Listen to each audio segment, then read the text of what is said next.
ghost in here for a second. How's it going? I'm Ed Parcaut here with Francisco Ruvalcaba.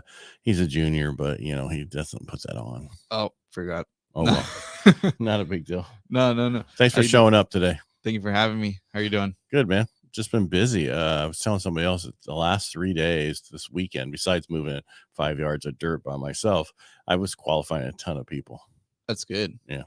I saw it's like all of a sudden Thursday on it changed where people are like, I think you should buy a house. Right. And then, I mean, there hasn't even been like a drastic change either, right? In interest rates. I think, no, it's almost like reflecting like what happened during the like wintertime last year. You know what I mean? Like when everybody just halted and they were waiting and waiting and waiting.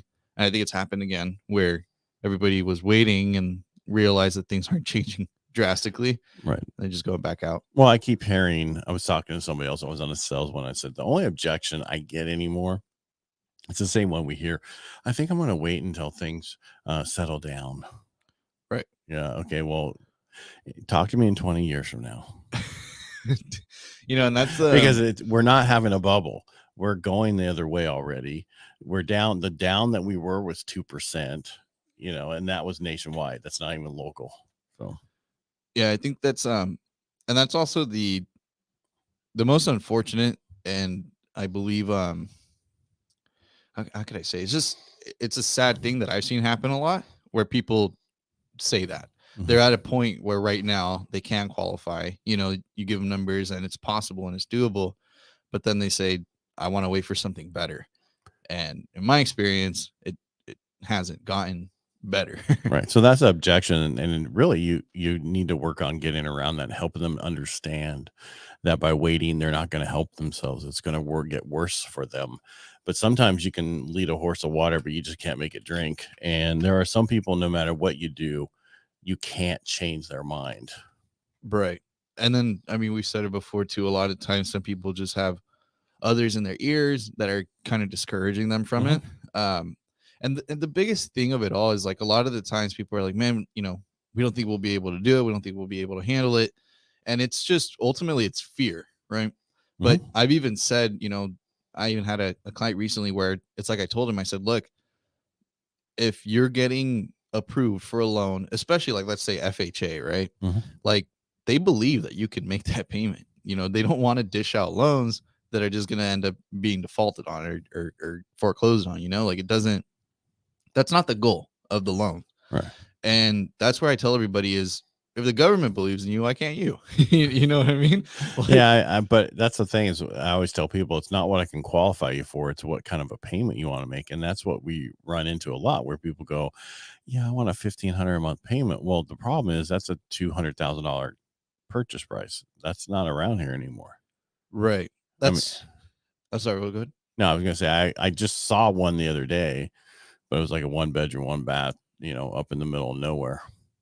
Right. I think that's really the only way. And a lot of the times too, like, when people are looking for these price points at that price point nowadays, they're fixer-uppers. They're, they're homes that will not appraise at those prices. And you got to pay cash for them. Right. And I've told a lot of people too is, and I don't want to sound just like, insensitive about it, but it's just kind of like we have to get used to the new norm, like if you want to live in California, if you want to live in this area, you have to like adjust to it and adapt to it. Or, you're just never going to own. Right. And it's always been this way, Francisco. I don't know if you know this. I would tell people when I was a child moving back from Colorado, my parents couldn't afford to buy, so they had to rent. Right. And that was, I'm old. So that's a long freaking time ago. And so it's the same issues always, that there's always some people who are not going to be able to afford to buy a place. They're going to have to rent. The question is, at what point can you help somebody get in now that in a year from now, they're not going to be able to get in, or 2 years from now? So now it's a really important time. You're going to look back on this in 5 years from now and go, man, I could have bought a house so cheap back then. I do that when I first moved. When I came from Southern California up here to visit my parents one time, I looked at the Tuscanies when they were first being sold, that little group. And I was like, man, I can buy this for like $300. They were cheap at that time. And I go, but I have to live here. I should have bought a couple of them. Yeah. No, it's and kind of like what I was saying earlier too, where some people like sadly just get like priced out eventually, right? And a lot of people, like I have people from 4 years ago, 3-4 years ago that at that time could have bought, and they waited and they waited and they waited because they were waiting for the big hoorah moment, right? Right. And it never came, and they're so far gone now. Like they can't. I don't think that in their life they will be able to purchase unless they make a big drastic change in their jobs, Their or something like jobs that. or move somewhere else. Right. But anywhere on the West Coast, it's not cheaper. I mean, north of us, Oregon, those guys. No, I went through there. It's not cheaper.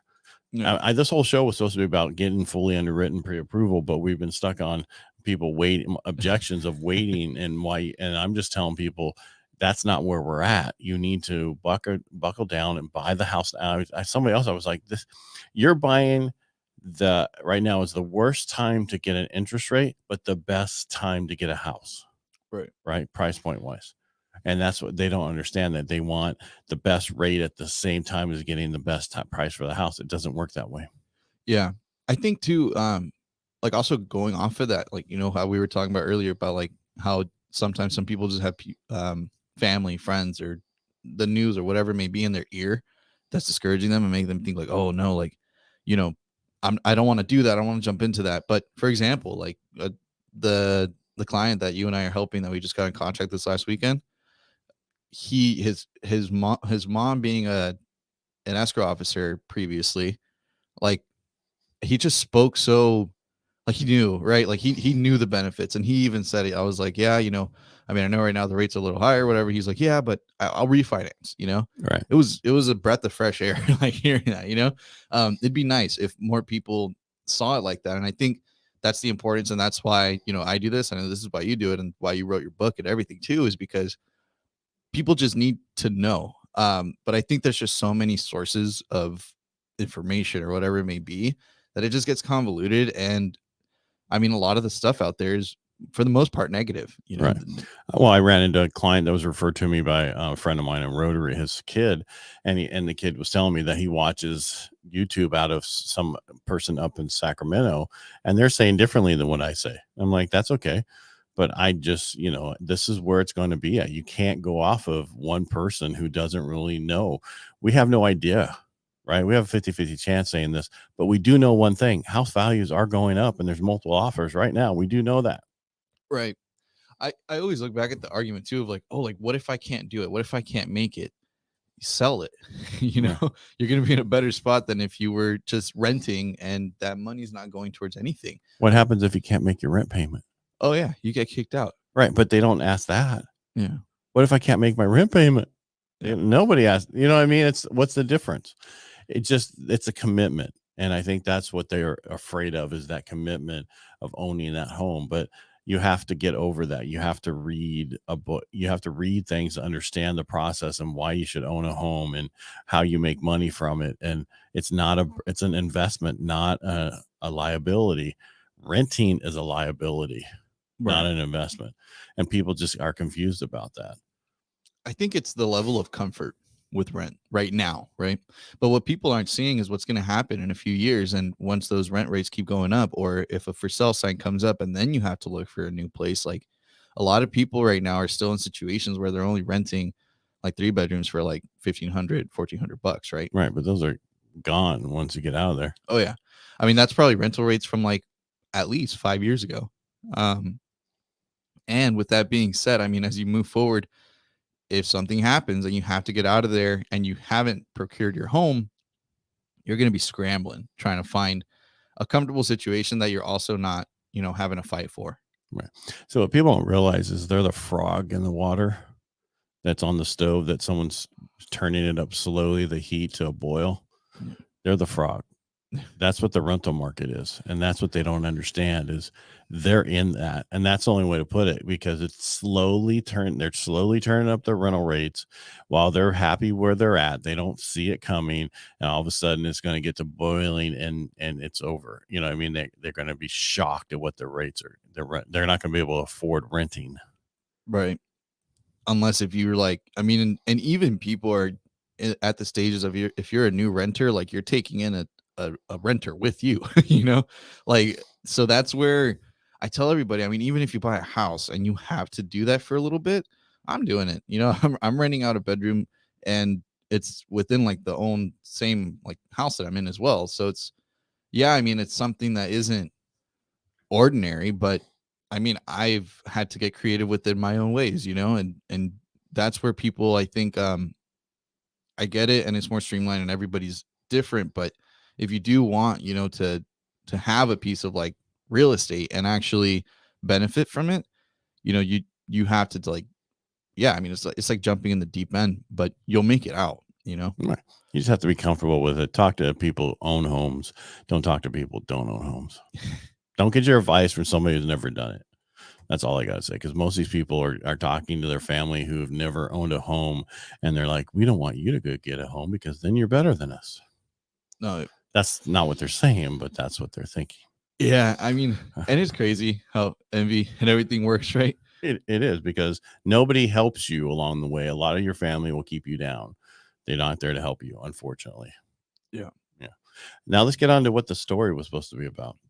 Right. Because you said, let's talk about fully underwritten pre-approval. So that's what we do. We do also up in Tuolumne County and Calaveras County is the only county I know that you can do pre-quals. So I do a pre-qual, and then I get their documents, and I get them and then we DU them and LPM to get them fully underwritten, so that there's going to be no surprises, right? You're going to be able to get it done, because you never know.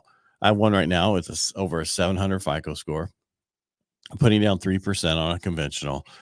Fannie Mae saying, refer. LP saying, oh, no problem, we'll take it. You just never know, right? I mean, that's why you need to do it underwritten ahead of time, so you know that.